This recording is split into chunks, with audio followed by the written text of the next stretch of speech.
Bonjour les amis. On avance, on est 2 semaines avant la fête de Rosh Hashanah qui va se passer le 15 septembre. Et on sait très bien que c'est vraiment le jour dans lequel on va mettre les germes pour l'année prochaine, pour les 12 mois. Donc ça fait que tout le travail qu'on est en train de faire maintenant, il va avoir une très grande influence sur l'année à venir. Et donc, ce Shabbat-là, cette semaine, on a beaucoup de force. Si la semaine prochaine, on parlera. Mais déjà, cette semaine, on a une très grande force qui nous prépare pour Rosh Hashanah. Et pour qu'on arrive vraiment à obtenir le maximum de la connexion de la fête, de vraiment la tête de l'année, le début de l'année kabbalistique, et, et la chose la plus importante cette année, c'est de créer vraiment une transformation totale, il dit Michael.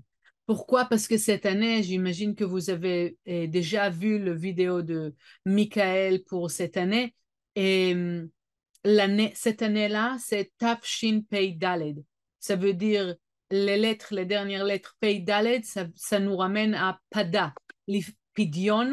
Pidion, c'est vraiment on rachète les jugements. Ça veut dire qu'on les annule pour pouvoir ouvrir toutes les bénédictions qui sont cachées, qui sont enfermées. On arrive à les acheter de nouveau. OK? Donc, il y a deux choses qui se passent. D'un côté, on peut effectivement annuler les jugements avant Rosh Hashanah et pendant Rosh Hashanah et pendant Yom Kippour. Et en même temps, agrandir notre vase et éclairir notre désir pour pouvoir mettre les germes qui vont nous permettre à vraiment voir et expérimenter des, des, des bénédictions ou des expériences de vie qui vont être au-delà de ce qu'on a passé l'année précédente. D'accord? Et comment ça va se passer? Donc, on a plusieurs moyens. La première chose sur laquelle on parle, on veut parler sur enlever les jugements avant le début de l'année. Et comment on arrive à le faire? C'est vraiment par la tchouva.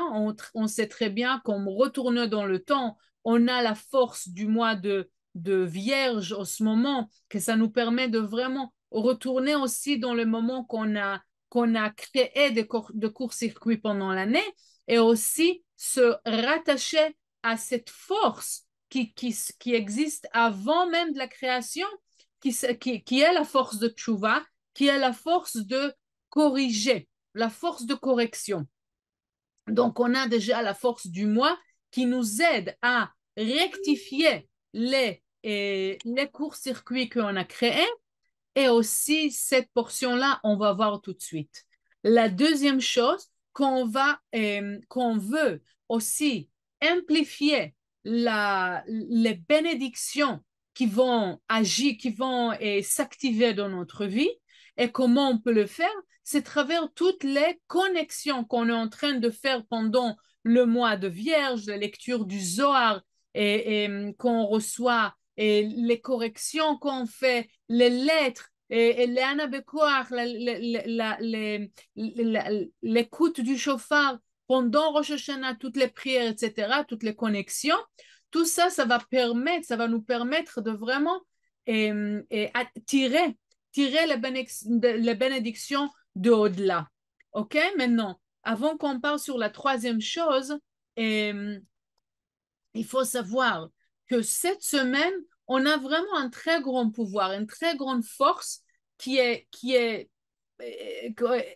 comment dire, elle est vraiment, elle est à portée de main cette semaine, oui. Et sur quoi on parle? On parle sur tous les fois qu'il y avait des contrats entre la lumière et le peuple d'Israël, entre Moïse et la lumière, etc. Et à chaque fois qu'il y a comme un contrat, une brite, oui, une acceptation, oui, qu'on deux personnes, un contrat mutuel. Et à chaque fois, en fait, qu'on s'est mentionné Brit, c'est parce que il y a un nouveau chemin qui était créé, une nouvelle réalité qu'il n'y avait pas avant qui s'est ouverte. Qu'est-ce qui s'est ouvert au début? On a eu le mont Sinaï, le moment dans lequel on reçoit toute la sagesse, toute la connexion, la connaissance et la connexion avec la lumière infinite. Vraiment de pouvoir voir la, la, la force de l'immortalité, la force de la régénération, la force de la lumière, que tous les sens y sont unis au-delà de cette vie limitée. Oui, mais ensuite, qu'est-ce qui s'est passé? On avait le veau d'or. Donc, tout, il s'est fermé. Toute cette porte qui s'est ouverte pour nous, elle s'est fermée. Donc, qu'est-ce qui s'est passé ensuite? Que Moïse, il travaille très, très fort et très, très dur pendant tout le mois de Elul, donc pendant ce mois-là, pour pouvoir avoir une porte qui va nous permettre à se reconnecter avec cette force de infini, de force d'immortalité et finir la douleur dans le monde. Il a pu rouvrir cette porte-là. Et cette portion-là, on a toutes les malédictions qui sont mentionnées ici. Parce que chaque malédiction, c'est pour nous nettoyer de toutes les malédictions qui peuvent arriver dans notre vie. Donc, on veut écouter toutes les malédictions pour pouvoir les enlever de notre processus. Mais au-delà de ça, la question comment on peut rouvrir cette portail, cette porte pour reconnecter comme Moïse il a fait. Donc Moïse, il dit, il y a quelque chose de très, très important qu'on doit avoir dans notre conscience. Et cette conscience-là, c'est de comprendre. Même si je peux apprécier, je peux m'apprécier moi-même, je peux apprécier le travail que j'ai fait pendant cette année-là, je peux apprécier les miracles que j'ai vus dans cette année-là, je peux apprécier chaque détail de cette année. Ça, c'est une chose. D'accord? Mais de l'autre côté, il faut que je comprends, il faut que je vois, il faut que j'ai la douleur pour la fête, que toutes les choses que j'ai vues et toute la wow que j'ai obtenue dans ma vie jusque pendant l'année dernière, c'est rien, rien, rien, zéro par rapport à qu'est-ce que je suis vraiment, par rapport à qui je peux être, par rapport aux bénédictions que je peux créer dans le monde, par rapport aux merveilles que je peux faire autour de moi. C'est zéro. Donc là, pour ça, de ce point de vue, j'ai rien fait. Je suis rien. Et de ce point de vue, ok, on ne veut pas annuler l'âme, pas du tout, mais comprendre et sentir que par rapport à la grandeur de mon âme et l'immensité de mon âme, j'ai rien fait par rapport à ça, par rapport à qui je suis vraiment, ok? Et en soyant sincère, d'accord avec moi-même, sans rentrer dans les guildes et tout ça, ça c'est encore un truc d'ego qu'on ne veut pas même toucher. Je ne veux pas aller à ça. Je veux être vraiment sincère avec moi et comprendre. J'ai rien fait par rapport à qu'est-ce que je peux faire, à qui je suis. Et en sachant ça, ressentant la douleur de ça, que je suis très loin de qui je suis vraiment, de qu'est-ce que je peux faire vraiment, cette douleur-là va me permettre à ouvrir cette porte, à toucher, comme on a parlé déjà, le Otsar Matnot Trinam, le trésor, la trésorerie de bénédiction gratuite. Parce que j'ai rien fait. Toutes les choses que je suis en train de recevoir et que je recevrai maintenant et après, c'est au-delà de qu'est-ce que je mérite. Mais parce que j'ai rien, je sais que je suis très, très loin de qu'est-ce que je peux faire. Donc là, on va pouvoir ouvrir vraiment la porte pour beaucoup plus de cadeaux et de bénédictions de qu'est-ce que je peux m'imaginer pour ma vie quotidienne. Donc, OK? Donc, on a dit enlever le jugement et ouvrir la porte pour les bénédictions. Et la force au-delà. Oui, cette force Quand je dis immortalité, c'est quand tout fleurit autour de nous, tout grandit, bouge, s'améliore, les choses bougent, ok? Les choses deviennent pas un peu mieux, vraiment, ça saute des étapes, ça saute des étapes. C'est ça qu'on veut vivre toute notre vie.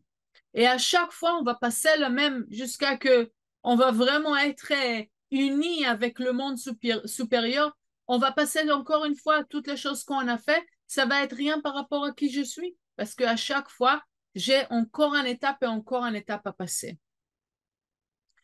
Il y a encore un outil qui va nous permettre à faire ces deux choses-là, à annuler le jugement et ouvrir cette porte. La première chose, et c'est tout relié, ok? Les deux choses seront liées avec le même outil. Le même outil qui est relié avec la connexion et avec la sagesse cachée sur laquelle on parle, le Zohar et la Kabbalah. Ok, tous les secrets de la vie, tous les secrets de notre âme, de notre existence, de notre processus. La Kabbalah et le Zohar, ils sont considérés comme la sagesse cachée. Et les kabbalistes nous disent que quand nous, on aide la, la diffusion, l'existence, que ces outils-là arrivent de partout, de réveiller de plus en plus d'âmes autour de nous, il y a deux choses qui se passent. La première chose, ça nous aide à annuler les jugements qu'on tire avec nous.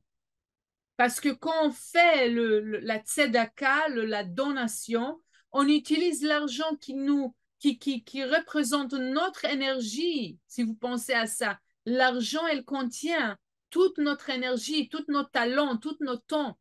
Et on utilise cet outil-là pour le donner. La tzedaka, c'est donner au-delà de mes limites, n'est-ce pas?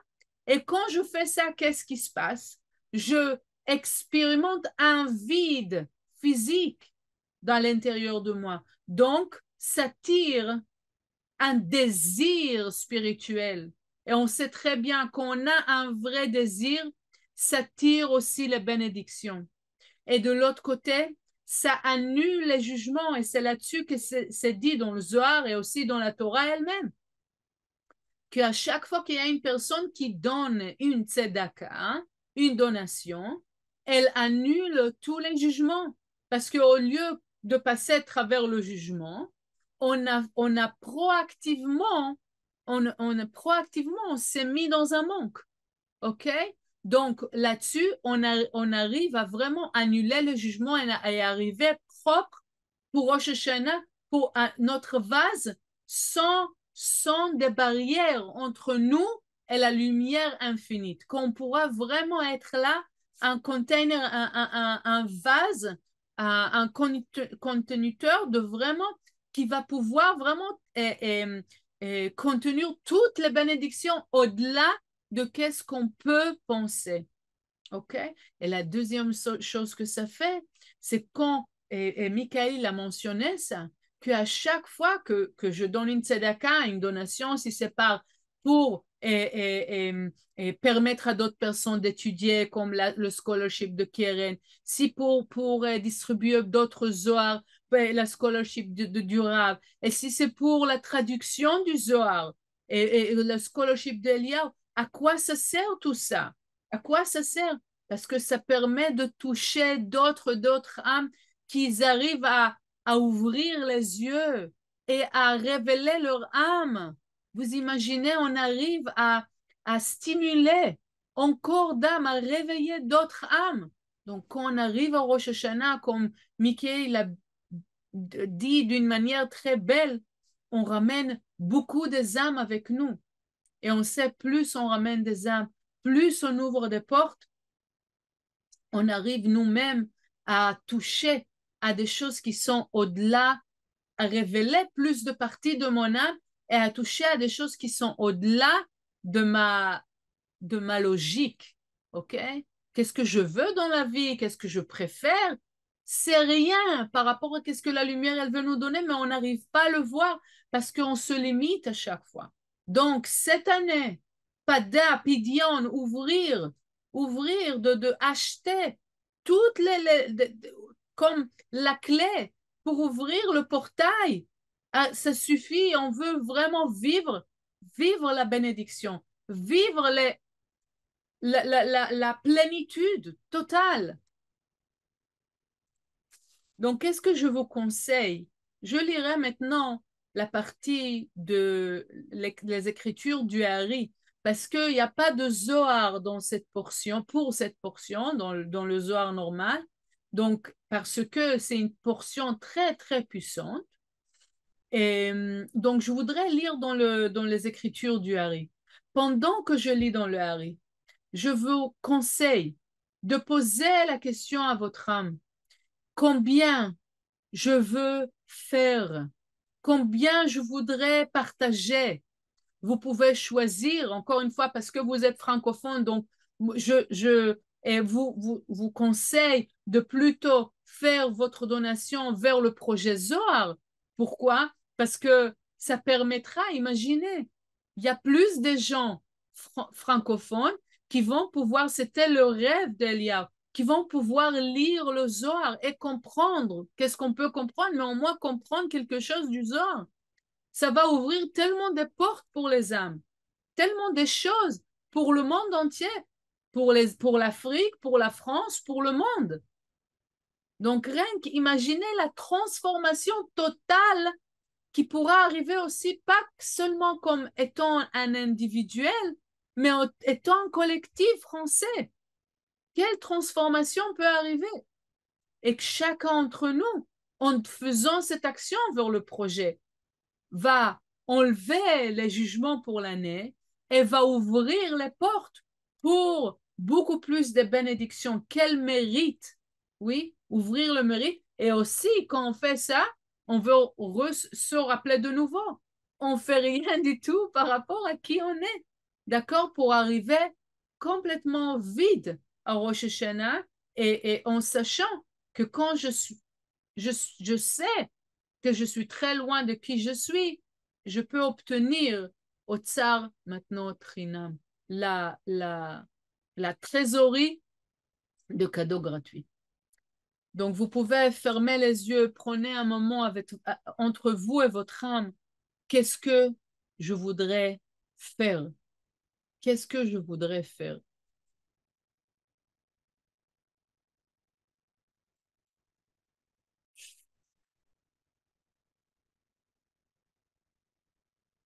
ונבאר עתה עניין אלו הי"א ארורים. הנה האלף ארור האיש אשר יעשה פסל ומסכה, והוא כנגד הקליפה, הנקראת א' א' דקליפה, ולכן נאמר בו בשם בסתר בסתרו של עולם. הוא א' א' המסתתר, ומתלבש תוך עולם האצילות כולו כנודע, ולכן יש בזה הפסוק י"ג תיבות, עד תיבת בסתר, והם כנגד י"ג תיקוני דיקנה דעתיקה קדישה. והארור מקלל אביו ואמו כנגד אמא ואבא, ואחר כך 5 ארורים אחרים כנגד 5 ראשונות דזעיר אנפין, שהם כתר חוכמה בינה, גדולה גבורה. אחר כך ארור שוכב עם אחותו כנגד תפארת דזעיר אנפין, כי שם התחלת רישה דנוקבה, כנגד החזה כנודע, והנה היא אחותו דזעיר, בבחינתה שם, ולא במקום אחר, כי שם תכלית דבקותם, מה שאין כן בה"א ראשונות שבו, לא נמצא יותר. Je vous souhaite une très bonne semaine.